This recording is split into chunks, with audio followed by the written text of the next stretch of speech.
All right, good morning, afternoon, everybody. I think I'm gonna do that every single day. I'm gonna say good morning and then have to correct myself and say good afternoon. Good afternoon, everybody. Thank you for joining us on Tuesday, April 7th. I think I'm gonna say the date every day just so I remember it for myself. Thank you for joining us Tuesday, April 7th. I'm glad you could join us today. I appreciate you showing up and dedicating yourself to your education. My name is Jacob Waldrop, and I am the host of this channel. And I have with me a co-host, and this is my lovely daughter, Elizabeth. Okay, Elizabeth is here to help us out today. And I wanted to go over a few little kind of agenda things. First, I wanted to point out the agenda, right? So today, yesterday was Bill Clinton. If you missed that episode, you can go back and check that out and see what you missed. Today we're going to talk about George W. Bush. Okay, that is the son of H.W. Bush that we've already done a lesson on. If you want to see the lesson on H.W. Bush, you got to go back and check that one out for yourself. And that was the one that we did, I don't know, last Thursday, I think. So tomorrow is Pandemic Wednesday.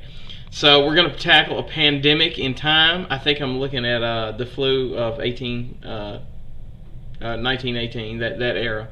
So I think that's when we're going to look at this Wednesday. So we're going to tackle the flu.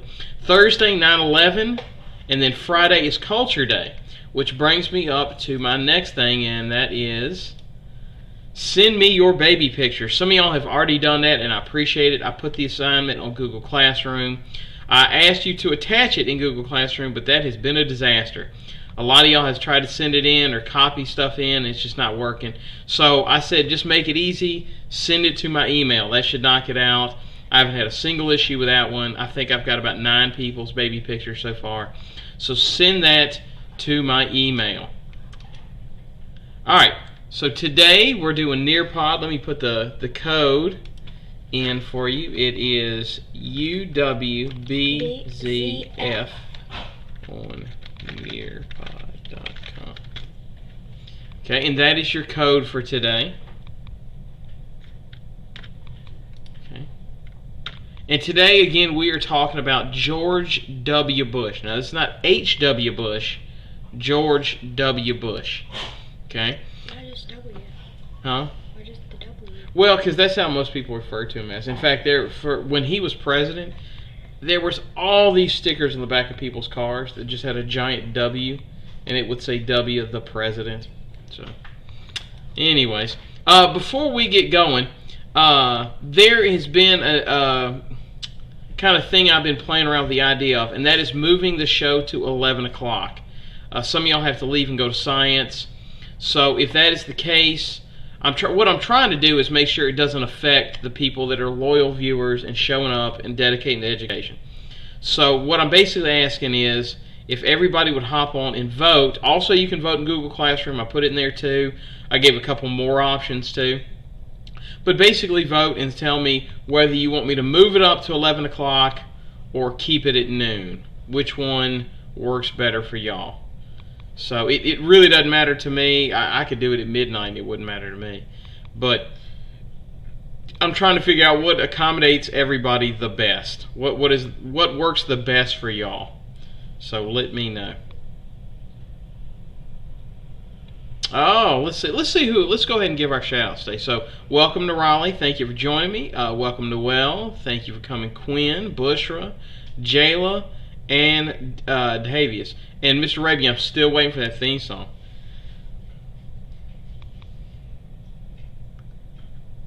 Okay, so it looks like the vast majority are saying stay as it is. Also, go vote in Google Classroom too if you want to. Oh no, we're at 50-50. So we'll see. I might even do a hybrid. I might move it to 11:30. Maybe that would help. I don't know. We'll see. All right.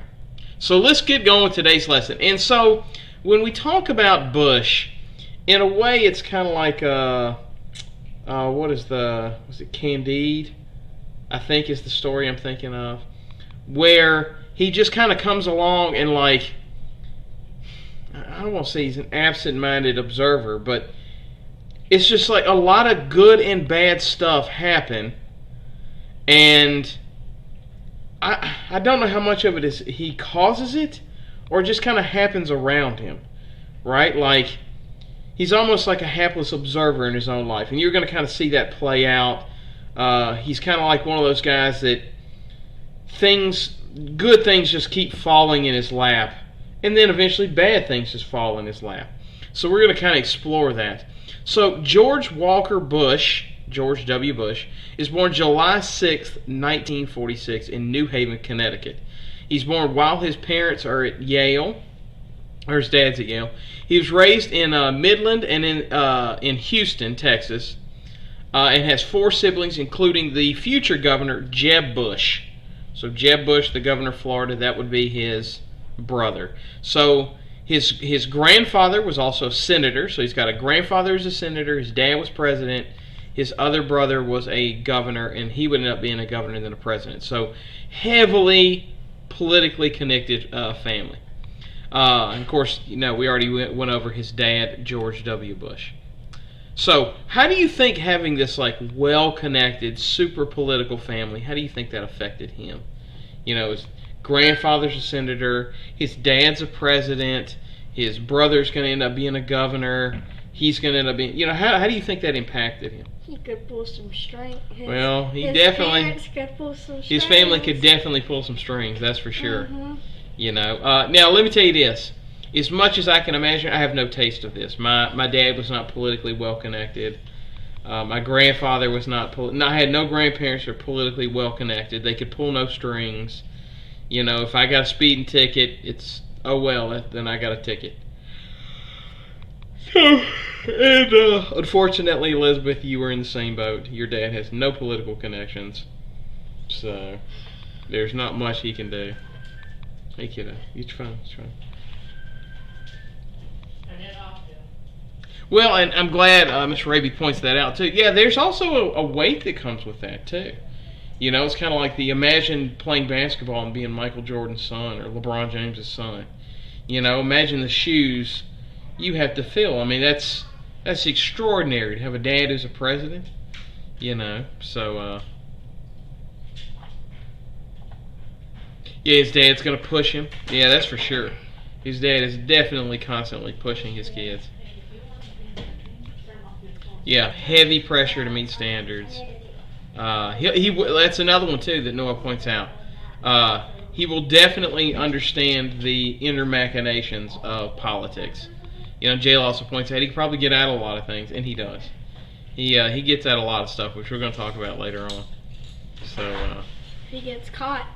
Oh, and welcome aboard, Miss Kaylin. Yeah, a lot of pressure, whole lot of pressure. Oh, and welcome aboard, Miss Busher. Lot of pressure. Let's see if Riley. There you go. Yeah, he's got a lot to handle. That's for sure.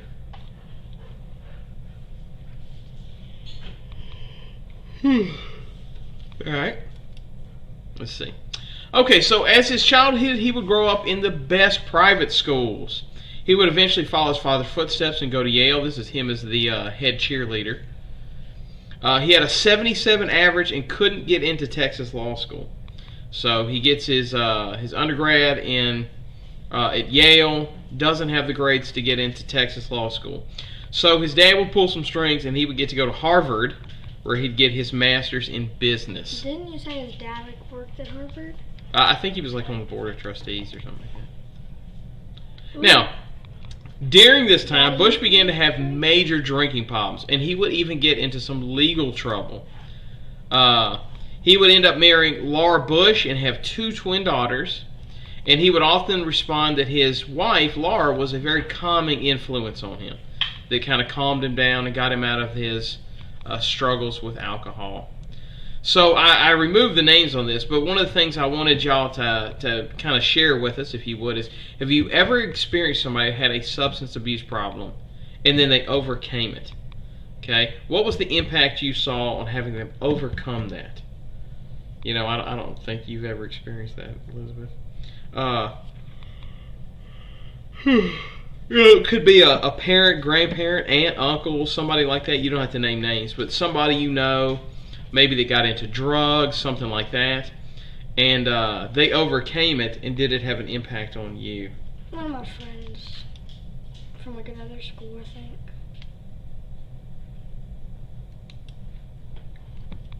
Got a couple of no's. One of my friends from like another school. Think so? One of their parents. Well, it could be a pretty inspirational story, you know, to see somebody overcome something like that. It's pretty inspirational. I have a close friend of mine who had a real bad problem with alcohol, cost him some serious relationships, and he's overcome that. Yeah, y'all are young. Look, I pray that you never have any experience with that, but the reality of it is, eventually, you're going to experience it. I hope I'm wrong, but odds are you will experience somebody in your life that has that kind of experience.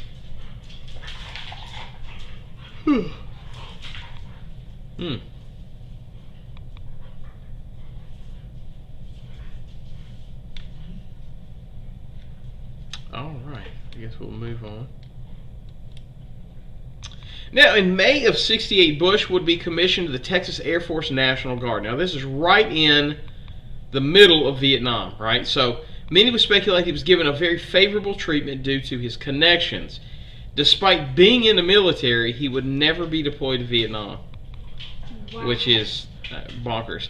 He would be made into a pilot despite his low pilot aptitude test scores and his irregular attendance. Oh, I'm sorry, Glenn. My bad. Go back. I'm sorry.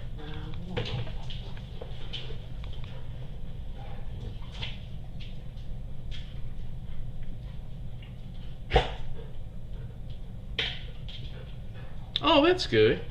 Yeah, I'll tell you, having a dad, or being a dad, they can have a very powerful influence on you, having kids.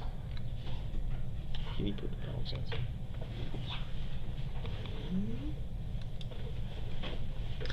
Anyway, so he would be deployed, never be deployed to Vietnam. He would eventually be suspended from flying for failure to take the scheduled physical exam, and then, oh yeah, what's the lag? It's the lag. Oh, or maybe are you doing it live? You're not doing it through Google Classroom. If you're doing it through Google Classroom, you're going to be on the wrong Nearpod. So you're going to have to do it. Go to google.com and enter this code right here.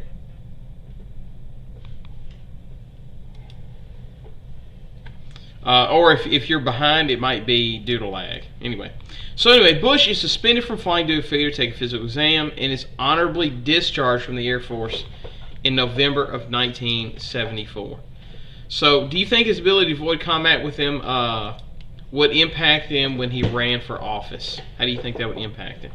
You know, the fact that he was in the military and he was able to avoid any kind of combat. I think the people who were actually in the military would have been like, heck no, I'm not voting for this guy. Because... You know, the funny thing is he actually won the military vote. Yeah, he did. Yep. Well, thank you for joining us, Miss Mack and Miss Young. Glad you could join us. I'm like, heck to the no, I'm not voting for this guy. Like, how come he got to get out just because he has some connections? That's right. Like, that's right. I was actually risking my life while this guy was sitting up on his high horse. Yeah, well, he did. You know, well, and I think it helped though his dad was a war hero. You know, so I think that did have a little bit of help to it. Yeah, I can tell you, I knew quite a few people that were very bitter about the fact that, despite being drafted, or despite serving, he never had to see combat.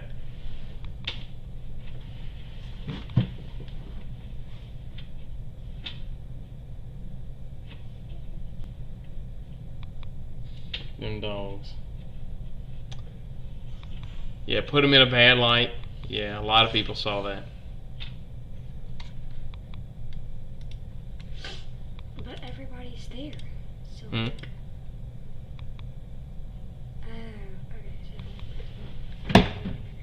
Yeah, it would be something that would be used against him, definitely. Absolutely.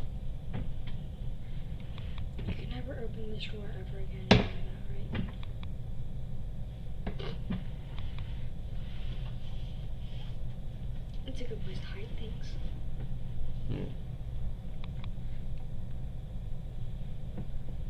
Well, and it's funny you say that he was dishonorably discharged. That's the funny thing is, he was honorably discharged despite basically being kicked out of the military. It was kind of a weird situation.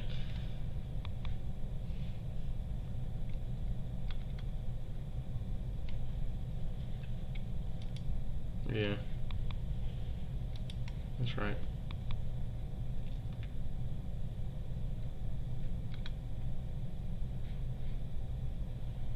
Alright, let's move on.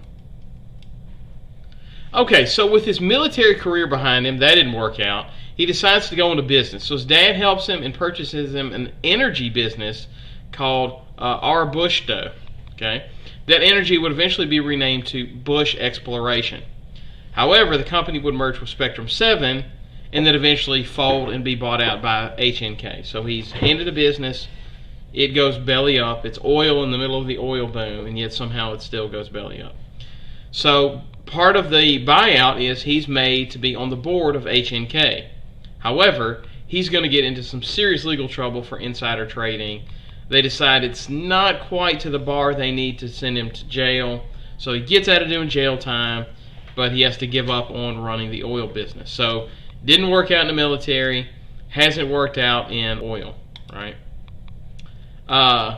So here's a question of, have you ever been given something that you didn't earn, but it was overwhelming to be given it? Like, what's something like maybe a Christmas present or something like that? What's something that stands out to you that you were given? You didn't necessarily earn it, it was just handed to you. But it was overwhelming to me. Yeah, that you were ecstatic. You couldn't believe you had been given it. You know, maybe it was the keyboard or, you know. The TV. The TV? Being bought a TV? Yeah. And one of the things that I kind of asked was, you know, how did you appreciate it? Well, you know, I mean, you kind of got that kind of new, but the thing I always kind of think back is that keyboard. You know, and how often do you play it? You know. I play it sometimes. Mm-hmm. Yeah. You go in there and piddle around some. You know. I'm just no good at it. But like. Well, you got to get good at it. But you know, that's one of the things. Like if you're handed something instead of working for it, sometimes it can be really hard to give it your full appreciation. Yeah,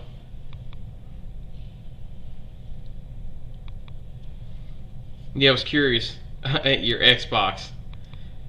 Yeah, my first video game system, Nintendo, my parents bought me.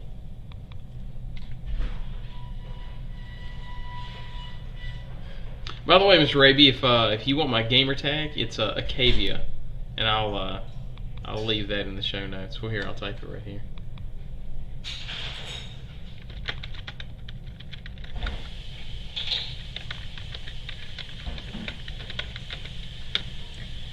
And that's for everything: Xbox, PlayStation, Nintendo Switch, all of it. Why? Well, you know, and that's another way to look at it too. I think as a general consensus rule, if something is handed to you, a lot of times people don't appreciate it as well. I think a lot of teenagers that speed and wreck the cars that their daddies or mommies gave them. So in April of 1989, Bush was arranged to have a controlling investment in the Texas Rangers. It required an $89 million investment, and invested $500,000 himself to start. He then served as manager and general partner for 5 years, but the team really suffered under his general manager. Bush would end up having to sell his shares of the Rangers. Now, at least he did make money off of it. He would end up spending about $800,000, and he sold his shares for $15 million. So he at least made money this time, but the baseball team didn't exactly do well. So right now, he struggled in the military. He didn't do well as a business guy in the oil industry. He didn't do well as a manager of a baseball team. So he's going to try politics now, right? So he's going to run for the House of Representatives, and he's going to lose fairly comfortably. So he's going to try out for the election, and he's going to lose, right, as the representative of Texas. So him and his family would move to D.C. to work on his father's presidential campaign. Maybe he'll be good at running a campaign, and despite his dad having an 80% approval rating, they would go on to lose to Bill Clinton. So that didn't work out either.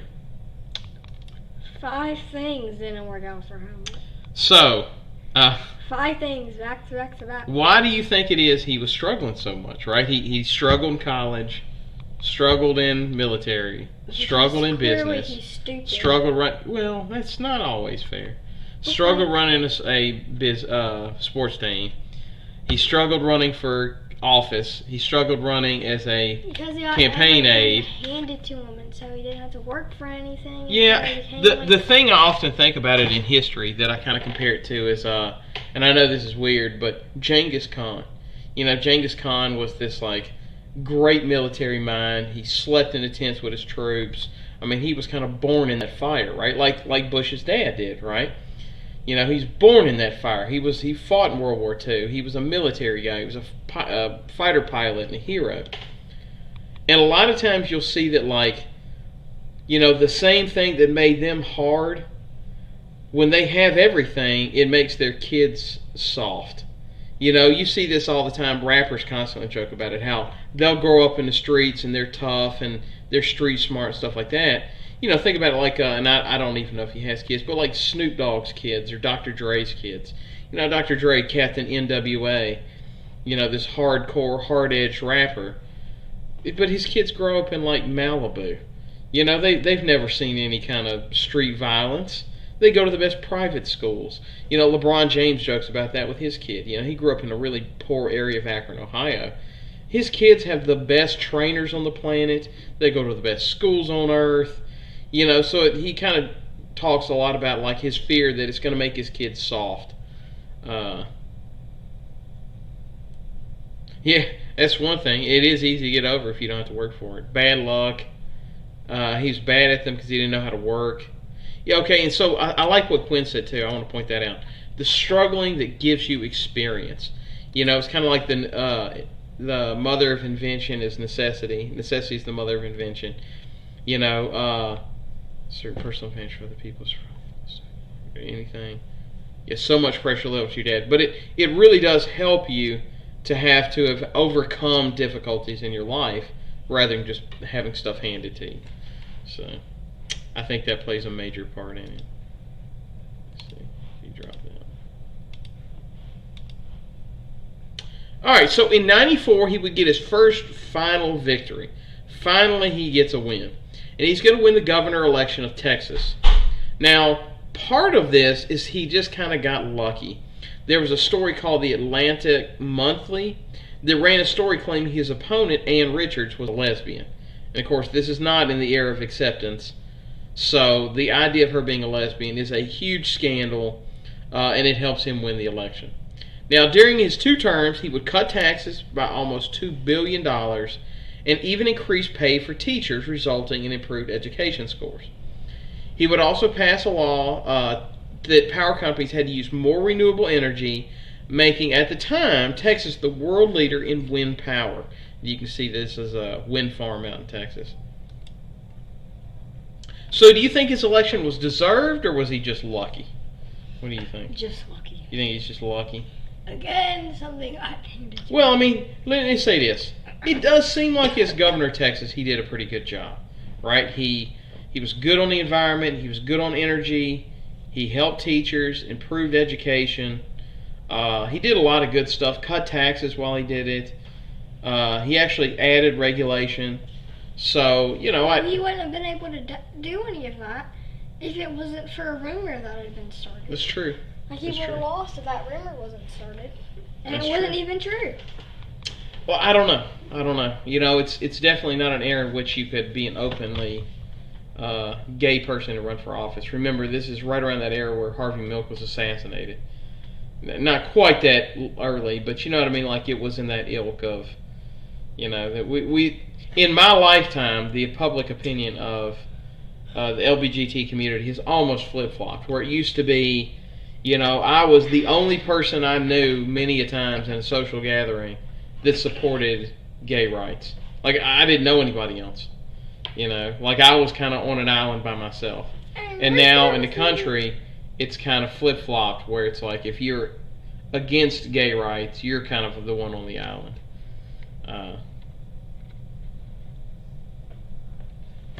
Yeah, maybe that's a good way to put it. I like how Raleigh put it. It was maybe luck that he got in, but it was deserved. Maybe that's a good way to put it.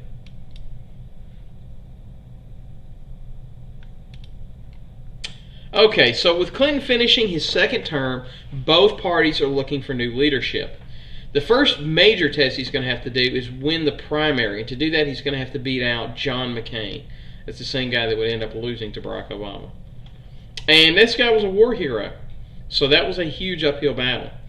He would then select Dick Cheney as his VP, and he would go up against former Clinton Vice President Al Gore to win the presidency.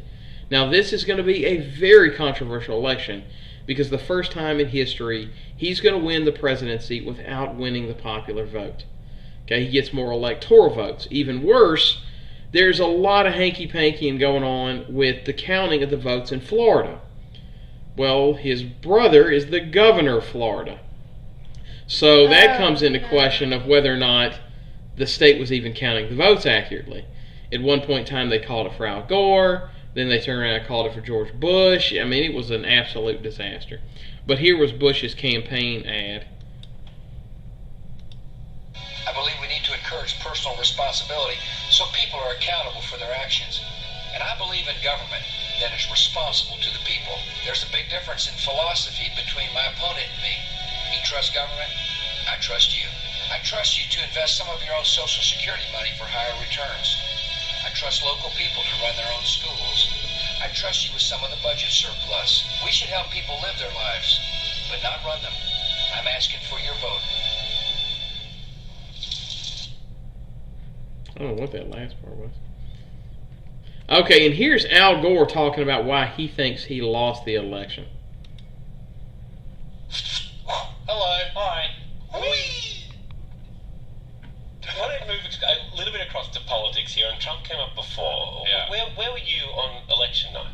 I was at home in Nashville. Yeah. Digging a bunker. Our words, not yours. By this way, it's the same guy that did An Inconvenient Truth, the documentary. He's been big on climate change. 2000, which would have been extremely stressful. I can confirm that. Yeah. So you were following it as closely as we were in 2000. It's a little PTSD. Yeah. Essentially, I mean, you won the popular vote by over 500,000 votes, and there was some conjecture in Florida which went both ways, and suddenly you'd won, and then suddenly you lost. When you were watching an election, The candidate's brother was the governor of Florida. So may have had something to really help. That doesn't help you, but that I'm over it. Totally over it. Well, you might end up saving the planet. Sorry, you go ahead. No, but did the Clintons ever, can you offer advice in those moments? So, why do you think it is Bush won? Do you think it is that the game was rigged, so to speak? Do you think he won fair and square? That's just how it is in politics. One of the things I want to point out, too, is Al Gore was not exactly a charismatic guy. Like, during the debates, I looked really hard for it. I couldn't find it. There's one debate where Bush is just going off on him, and he's just sitting over there going, you see him all this sighing and labored breathing. It definitely looked like he was just not a charismatic guy. I wish I could have found the clip of it. I looked really hard for it, but it was kind of like seen as the moment that kind of killed his campaign, where it looked like he was really labored having to debate. Like he was bewildered at the idea of having to debate the guy. And yeah, there's that point too. He had advantages, but Al Gore had some advantages too. Al Gore was the vice president to a very popular president, so that was a huge advantage as well. Yeah, but like whenever it all came down to like one state, and like if you say that he won, then he won. If you say that he won, then he won, and they like flip flopped. And you can kind of tell because like they picked Al Gore. I can't say names. Yeah, they picked him first. Right. And then like you could kind of tell, like once it flip-flopped back to Bush, then you could kind of tell like he probably did something. Right. Well, and I want to point out what this comment right here. Let's see, right here. Bush had more passion. That's a great way to word that. Yeah, he was definitely had more energy. He had more passion. It seemed like he wanted it worse. Yeah, had a powerful background. Well, he wanted it because he was like a failure. Because like everything was handed. Well, it was something that I even kind of was like, man, how do you keep failing your way up? You know, that's kind of impressive. But all right, so in his first term, Bush took over. He was dealing with a recession, a very small recession from the dot-com bubble. Everybody was investing in all these different domains, and it ended up being a bust, right? Everybody thought it was just going to be gold to register all these different domain names. It ended up not being gold. But he was dealing with a surplus. So the government was having more money come in than it was spending. So he would use that to create the largest tax cut in history, $1.7 trillion. Mostly to the rich, but I remember getting my stimulus check. Yet massively increased government spending more than any president since Lyndon Johnson. He would end up increase spending by $2.9 trillion.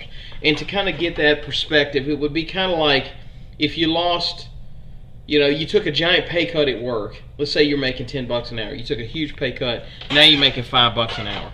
But then you also go out and buy a new house and a new car at the same time. You're going to get in some serious debt. And that's kind of what ends up happening. He ends up really raising, and in fact, at one point in time, he raised the debt by more than all the presidents in history before him combined. He would institute No Child Left Behind that gave rise to high-stakes testing, which is like the LEAP test and all that stuff, like the test y'all constantly having to take at the end of the year. So I think I can kind of guess y'all's standpoint, but how do y'all feel about high-stakes testing? What is your feeling on it? This idea that like there's this test that at the end of the year you got to pass or you don't get to pass the grade. We're not going to go there right now. Well, how do you feel about it? Do you like high-stakes testing? Do you think it's fair? No. Is it an accurate assessment of what you have learned that year? No. Why not? They don't put anything that we need to know on that test. Well, I don't know about that, but I think one of the things is I hate them so much. Hate it. They don't put anything that we need to know on that test. I don't need. Well, okay, wait. You need to know that stuff. I guess the part about it is, if you've been doing your work and learning all year long, and then you bomb one single test, that's not, to me, that's not a good assessment of, what if you're just a bad test taker? That happens. Or what if you choked on the test? Or what if you didn't get enough sleep the night before? That doesn't mean you didn't learn. Yeah, I don't think it's fair. Yeah. Well, and it kind of negates the hard work you did all year long. I'm not going to use You will any use of all that that stuff Yes, you will. in life. That's not true. How will I have, what job will I have to do? That's not true, Elizabeth. You're gonna need to know all that stuff. What am I gonna have? What am I gonna do to have to find the circumference of a circle in life? Or what am I gonna do? If you end up being a mathematician, you're gonna use it every day. There's a lot of jobs. I don't want to be a math teacher. Okay, but somebody out there will. Somebody out there will be an engineer. I'm not gonna use any of that stuff. Well, thank God there are people out there that are using that stuff. Because otherwise, we'd be walking around rolling boulders down the road. Why do I need to learn it? Yeah, I don't think anybody supports it. I think you should be able to choose what you want to learn. Alright, so then, right after he is president, not a year into his presidency, well, almost 2 years into it, is going to come the most colossal terrorist attack in human history. Now, it should be of note that he was kind of warned about Osama bin Laden. He kind of ignored a lot of the warnings, and it kind of came back to bite him in the butt. Now, we're going to talk a lot more about 9/11 on Thursday, but we're going to kind of touch bases on it. But the U.S., they would end up targeting the Pentagon, the World Trade Centers, and another location that we are never really sure of because the plane crashed. I've seen the Pentagon. Yeah. Bush would be the president of the worst terrorist attack in human history. Okay, and here's his address to the nation afterwards. Oh, I've seen this.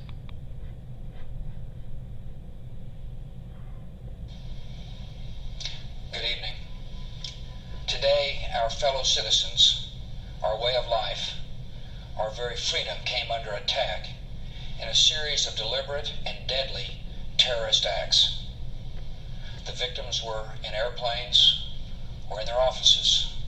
secretaries, businessmen and women, military and federal workers, moms and dads, friends and neighbors. Thousands of lives were suddenly ended by evil, despicable acts of terror. The pictures of airplanes flying into buildings, fires burning, huge structures collapsing, have filled us with disbelief, terrible sadness, and a quiet, unyielding anger. These acts of mass murder were intended to frighten our nation into chaos and retreat. But they have failed. Our country is strong. A great people has been moved to defend a great nation. Terrorist attacks can shake the foundations of our biggest buildings, but they cannot touch the foundation of America. These acts shatter steel, but they cannot dent the steel of American resolve. Okay, so pretty good speech. What were your thoughts on his response to 9/11? And let me tell you this, when I'm watching this on TV, there was part of me, it's like, I wanted to enlist. I did. I was like, I want to go sign up right now and go to Afghanistan and fight the people that harmed us and attacked us on 9/11. I was kind of gung-ho on it. I ended up not doing it, and I'm glad because I think I'd be a terrible soldier. But yeah, I think everybody was kind of inspired, you know, kind of like, hey, we got to do something. This is messed up. You know, these were not military people. They're just people working. You know, would hurt someone and be like, "Oh my God, I'm so sorry." Right.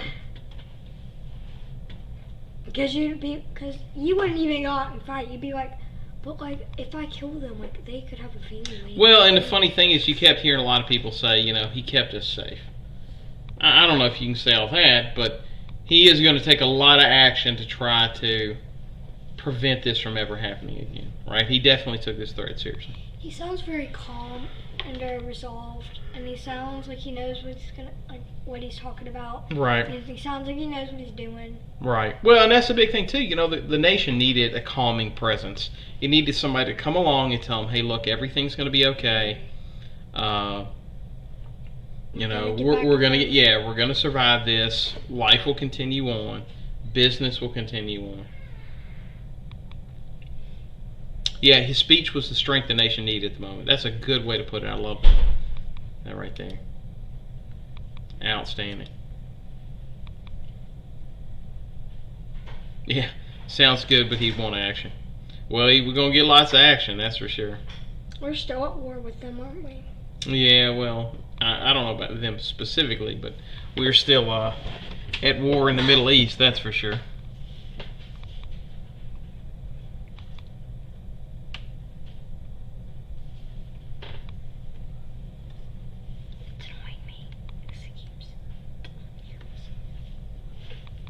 Yeah, he did seem very calm about it.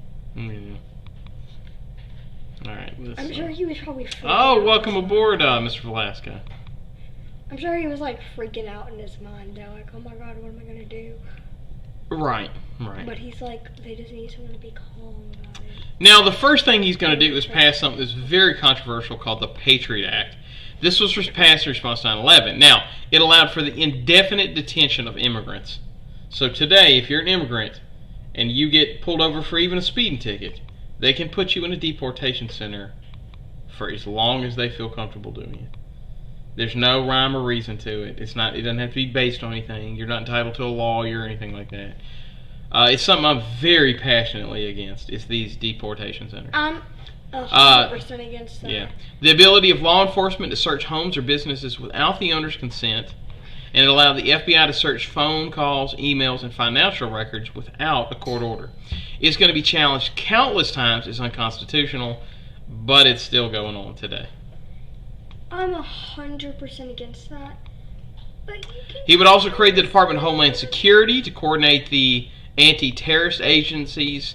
Basically, one of the big things is it allowed him to be able to spy on people that were receiving phone calls internationally. So, do you think the government went too far, or were their actions justified? Now, keep in mind, at this point, we've just had a major terrorist attack. So there's a little bit of freaking out involved. But do you think it was justified, or was it an overreaction? I'm 100% against this, and I think they went like way too far with this. This is definitely something that would be considered unconstitutional. But considering they just had a terrorist attack from somewhere that's like on the other side of the entire world, you can kind of see where they're coming from. Like, I'm not saying it's okay, and I'm not saying that it's justified in any way, shape, or form. Well, it's one of those desperate times call for desperate measures. You know, you think about it, it's like, I'm against guns, I don't want guns, I don't like guns, no fan of guns, right? But however, in a zombie apocalypse, you better believe we're going to have a gun, and I'm going to teach you and Joe how to use a gun. The situation has changed. It's tough to stick to your guns when you got planes flying into buildings. like, You know. they went way too far. Like, they went overboard on this. But like, Well, I like that too. The actions were a little misguided. They should have put their energy somewhere else. Like, I kind of see where they're coming from though. 'Cause like, if you just got, like, if your World Trade Centers just got blown to pieces by 2 airplanes flying into it, I mean, like, I'm not gonna want anyone transpiring with someone like that, so where they might be able to do it again. Like, Right. I'm not gonna want that to happen. Right. So I can kind of see like where they're coming from. Like, they don't want anyone, like, they're like, well, if one terrorist got in, how many other terrorists are in America? Right. How many other times is this going to happen? And if one person can make a phone call and now there was a terrorist attack, why would I want anyone else to make a phone call and there'll be more terrorist attacks? So I can kind of see where they're coming from. But they went, like, I would not have gone this far. Yeah, other good ways to do it. I didn't put this in the slide. Let me tell you this. So much stuff happened in Bush administration that there was a large element of me where I had to leave out things that in other presidential elections I would have actually included just because there was so much that happened. But, you know, one of the things that I kind of had to lead out to was TSA comes out of this. You know, where they pat you down and send you through the machine anytime you go to fly. I don't know if any of y'all have ever been through TSA, but it's kind of fun. Or not, well, it's not very fun, sorry. I like being, like, patted down. Yeah, it was probably a bad decision. I'm sorry, it was the best decision in the moment, but the U.S. was already vulnerable. Yeah, that's a good way to put it.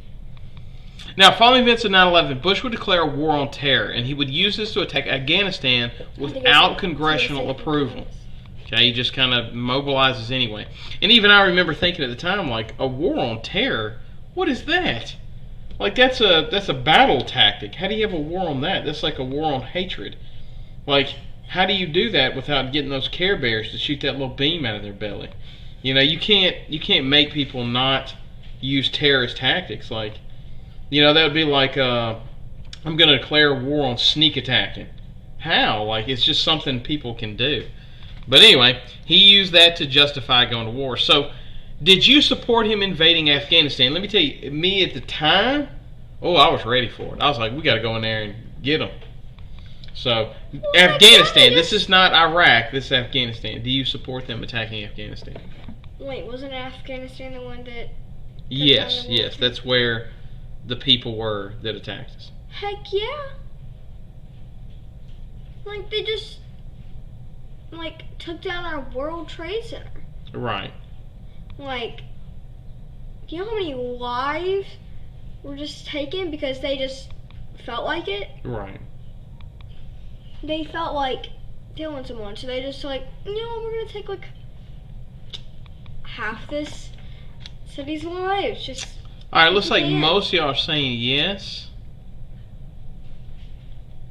Yeah, it looks like almost all of them are yes.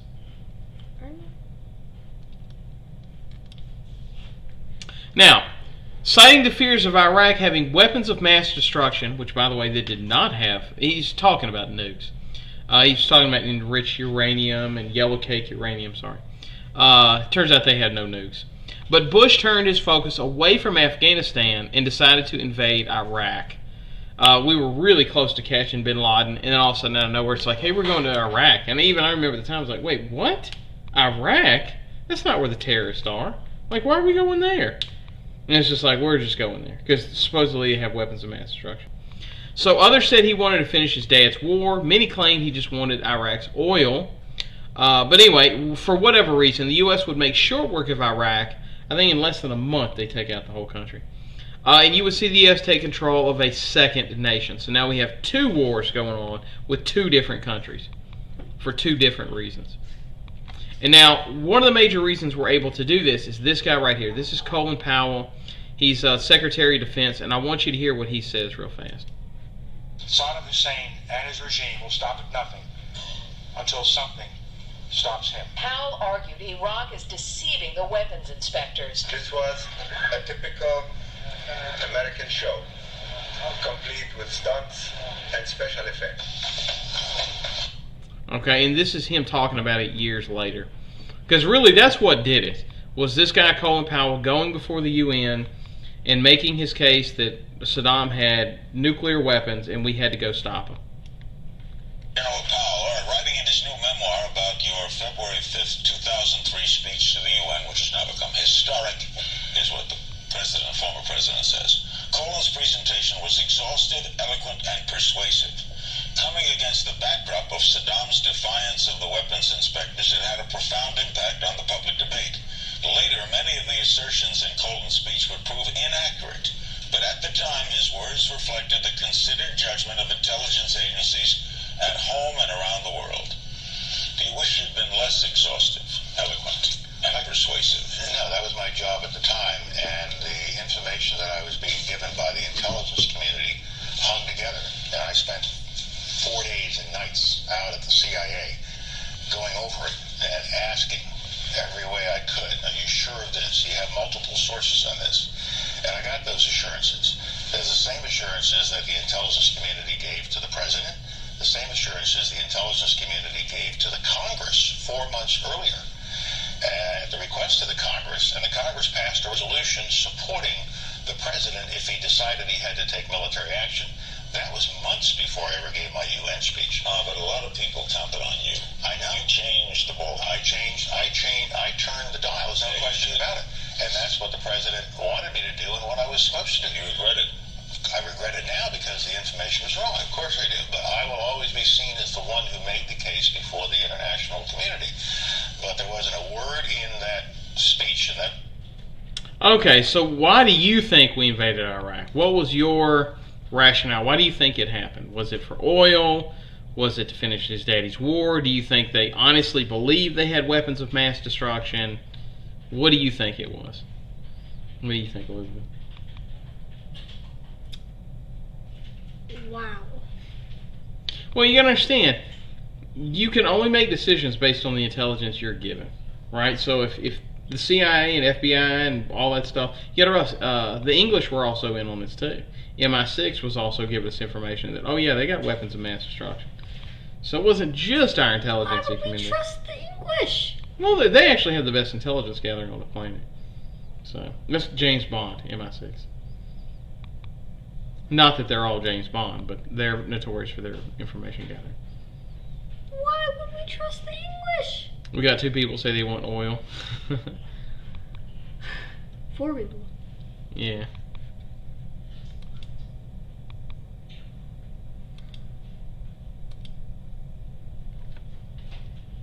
Let's see.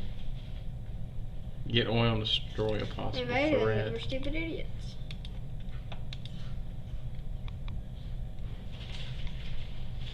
Oil. Y'all aren't buying it, huh? Alright. Looks like everybody's voting oil. I vote oil.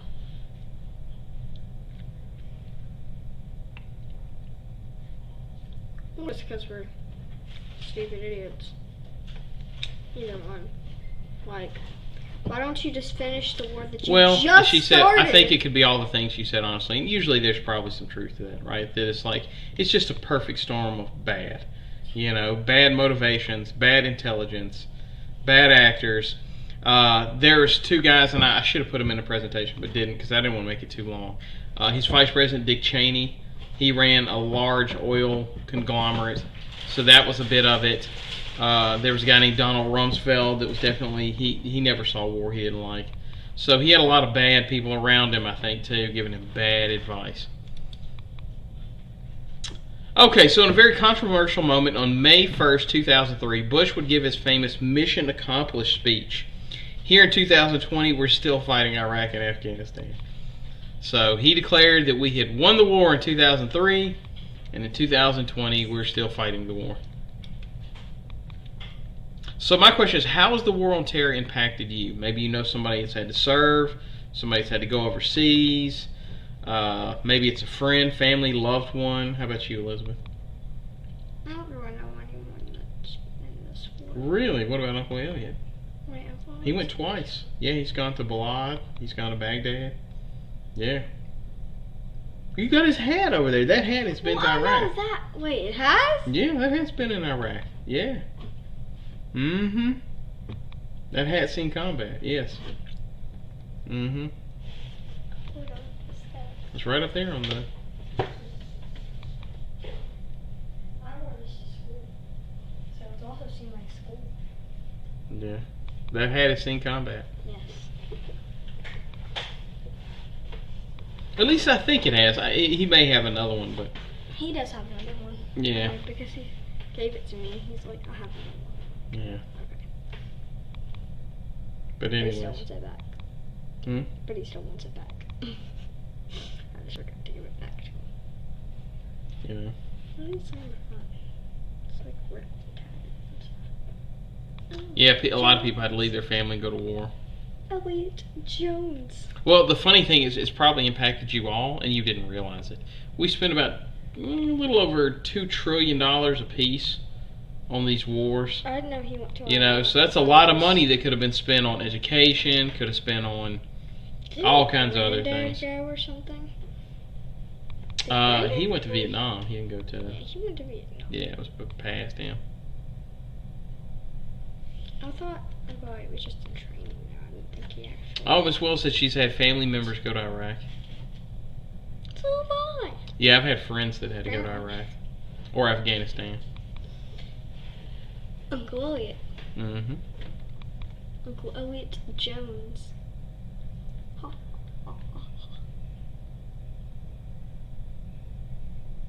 He's gonna be mad at me for forgetting that he went to Iraq. Well, and that's another point too. She said, Norali said, I don't think it's impacted me, but maybe on immigrants. Yeah, I'll tell you, there was a huge, if you looked like you were Middle Eastern during that time, there was a lot of immigrant xenophobia going on during that era, like a whole lot of it. And there's a lot of, she's actually Indian, there's a lot of people that are uneducated Americans that cannot tell the difference between somebody who is from, say, Iraq and somebody who is from India. So basically you're putting it in the nice way of stupid idiots. Well. Stupid, racist idiots. Bush would be authorized by the president's... he would authorize the President's Surveillance Program. It was a new directive that allowed the National Security Agency to monitor communications between suspected terrorists outside the U.S. and parties in the U.S. without obtaining a warrant. It would reveal by Snowden that we're spying on way more than that. And this would be later shot down by the courts. And, you know, I've mentioned Snowden in class. The U.S. would also begin enhanced interrogation techniques. And this was one of the most controversial things that we've done, including waterboarding. If you want to see a good movie, there's an Amazon movie right now called The Report. And you can see where it says the torture report, but torture's been marked through. When you're embarrassed to be an American. Oh, yeah, Narali says, like, when I say I'm Asian, some people don't believe it. Yeah, India's in Asia. You know, it's the second most populated country in Asia. But anyway, here's the trailer for it, and I highly recommend the movie. 5 years, and it could all go away. Just vanish in the face of these allegations. I can certainly imagine an ambitious young man like yourself spends years with his head buried in some terrible spectacle, gets frustrated with the process, sees an opportunity to get the truth out faster, maybe crosses a line. I'm assuming this is the most important thing you've ever been part of. Or I can see an equally ambitious senator encouraging you to do something. Now would be a good time to tell me. That did not happen. What I did on my own. I acted alone. You ever sleep, bro? I used to. Kind of the way it worked. Anything in that bag contained the real names of CIA officers assets or partners, or any information that would be in violation of the agreement between the Central Intelligence Agency and the United States Senate. Have a good night, Jay. You too, Dan. Okay, here's what the CIA is claiming. They got bin Laden after using EITs against detainees. EITs are enhanced They say it all interrogation started in techniques. 2002 with Abu Zubaydah and a detainee they called Riyad the Facilitator, who tipped them off to Abu Ahmed al-Kuwaiti, who had ties to bin Laden. But that's not what happened. The truth is, the CIA was on al-Kuwaiti's phones, emails, identity, long before they captured any detainees. Before they even had an EIT program. Zubaydah told us al-Kuwaiti had nothing to do with bin Laden. Same with KSM and the others. But now we have former CIA Director Michael Hayden on the radio saying this all came from EITs, and former Attorney General McCasey is out there saying KSM broke like a dam after waterboarding. Where is he saying that? Wall Street Journal. I found a memo from a few months back in March. So basically, in a nutshell, not only were they torturing people, but the information they got from it was garbage. Like, it wasn't even good information. But they lied about it so that they could justify more torture. And in my opinion, waterboarding is torture. Then came probably his... Waterboarding? Well, okay, so let me kind of put this on main screen to show it to you.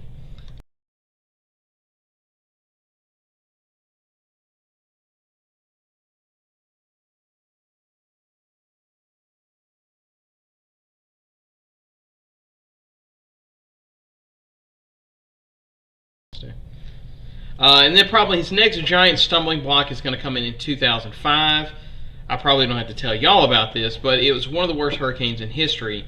George Bush was heavily criticized for his slow response to the relief. He's further criticized for his heck of a job Brownie comment. That was the guy that was in charge of FEMA. He's criticized basically because of his slow response, and rather than apologizing, he just said, heck of a job, Brownie, which is the guy that...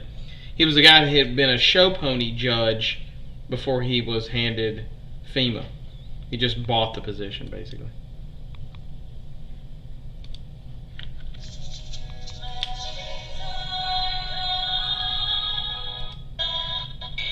These are the levees in New Orleans.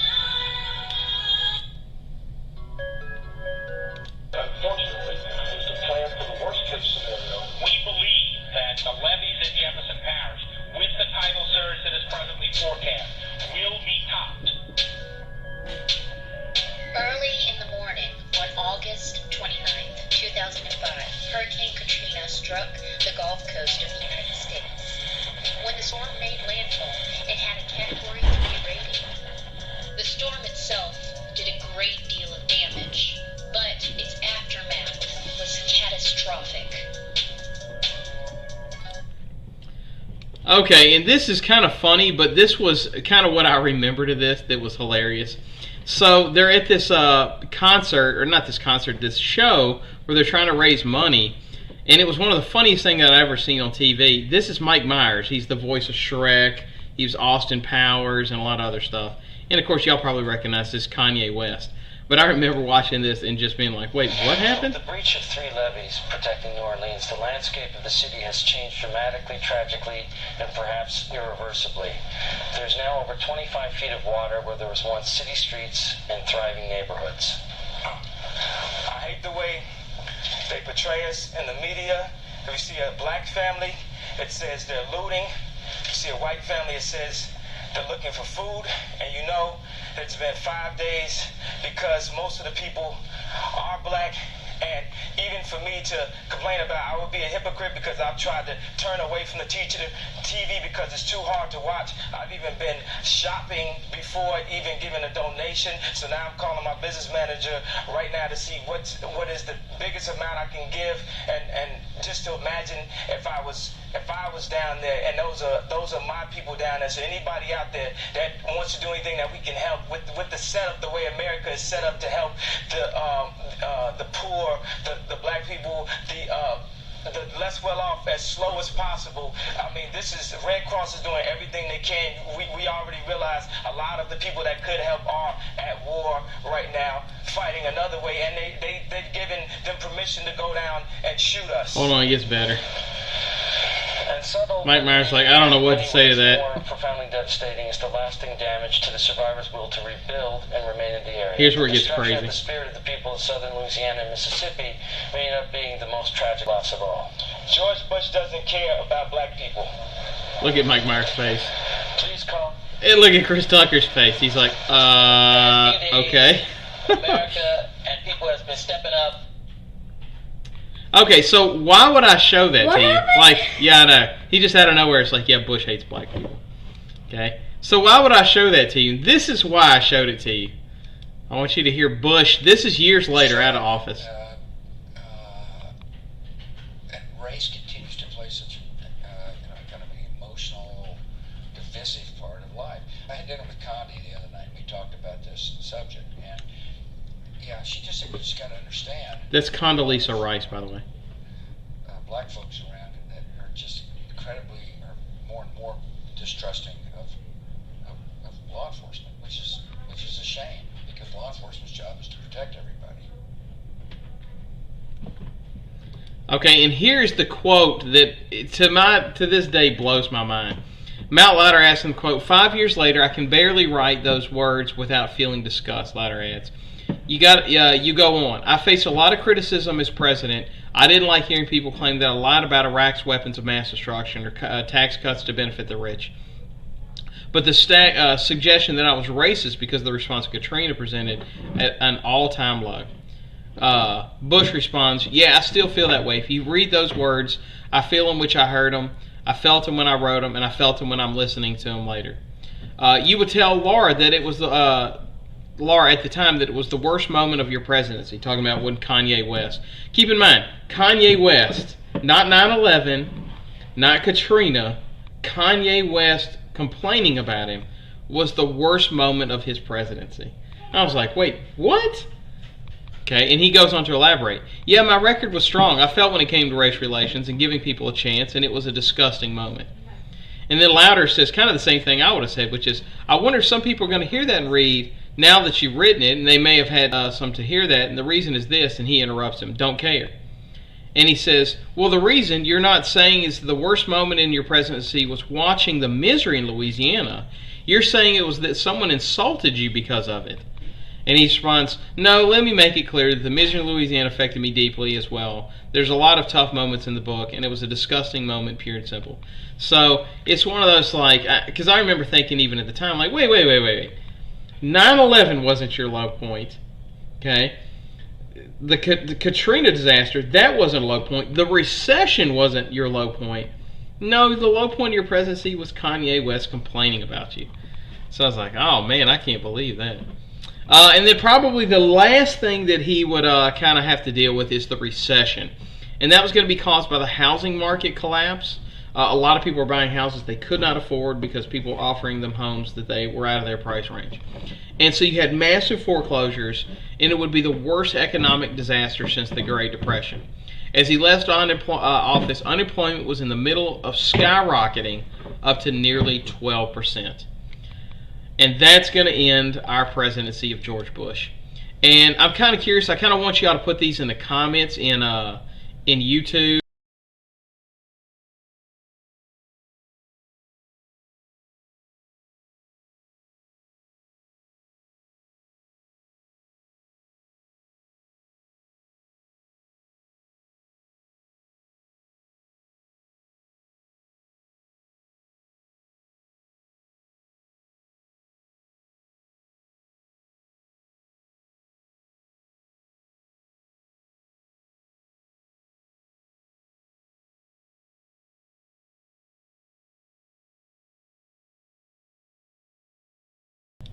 How about now? Can you hear me now? The question I asked was, what I wanted y'all to put in your comments. How about now? Can you hear me now? Your mic is out. Can't hear you. Weird. Can you hear me now? Oh, okay. Okay, good. What I was going to ask you to put in the comments was, do you think Bush is treated unfairly? Your mic is out. Yeah, I know. They got it. No, it says your mic is out. I know, but they're saying that they can hear me now. Okay, Okay, good. So keep in mind they're on a lag. Do you think, and I want you to put this in the comments in YouTube rather than in Nearpod, do you think Bush was treated unfairly? What's your take on him? Like, just as though good stuff kind of fell in his lap, and he wasn't ready for that. You know, he never kind of had to work hard and stuff like that. He had a lot of bad stuff fall in his lap. You know, it's like it's hard to say what other presidents would have done because they didn't have to deal with 9/11. They didn't have to deal with Hurricane Katrina. You know, so do you think it's a situation where he was just a really bad president? Or do you think he was given kind of an unfair rap? He kind of came off to me as a nice guy. I mean, he seemed like he I think both. wanted to do well. Maybe, and you know, this is often true in life, and this is one thing you can definitely take away from the Bush administration. It's so important to surround yourself with good people. You know, that is such an important thing. You know, he was surrounding himself with really some bad people. I think it's a little bit of both. A little of both, you know. He could have just said, "No, I don't like that decision." Like it was just as much as his fault as theirs. Yeah, but to some degree, when you're president, you can't have your hands in every single cookie jar. You know, Raby put to, you know, this was a very unlucky president. You know, I mean, just extraordinarily unlucky. Like, he didn't have anything to do with the housing market collapse. You know, but the recession was pinned on him. You know, now he maybe could have done some more to prevent it from happening, but he wasn't the one running these banks who were going out there and giving these crappy loans to people that couldn't afford it. So, yeah, it's a really crazy situation. But I'm curious what your thoughts are in the comments. And listen, before I let y'all go, while y'all writing your comments in YouTube, yeah, Nerali says she's in the middle. While you're writing your comments in the middle, look, I want to take one more time to again say thank you for your dedication to your education. Thank you for showing up. I appreciate y'all showing up. Good things fell in the lap, and that he didn't really have to work hard. Yeah, that's a good point. But yeah, thank you again for your dedication to education. Before I let y'all go, do y'all have any questions, comments, concerns? In case you weren't listening yesterday, they did say we're going back to school on the 30th. That's what we're supposed to be telling y'all anyway. So that's what EBR is saying. Her mom said he was dumb and goofy. Yeah, maybe. I don't know. I mean, he definitely wasn't one of my favorite presidents, that's for sure. I tried really hard when I made this lecture to make it as fair as I possibly could. You know, I'm not going to say everything he did was a crapshoot, you know, a terrible disaster, but it was really difficult for me to come up with a whole lot of accomplishments. It was a lot of bad, and it's a lot of oh, well, thank you. I appreciate your kind words, Nerali.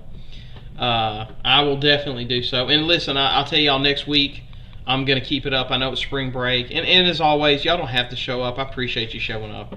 But I'll be here next week teaching, even though it's spring break. So I'm not going anywhere. So, all right, well, unless y'all have any questions, comments, concerns, anything like that, I think we're going to call it a day. I appreciate y'all again showing up. And, yeah, so thank you so much. Bye. Bye. Y'all have a great day. Enjoy the rest of your day.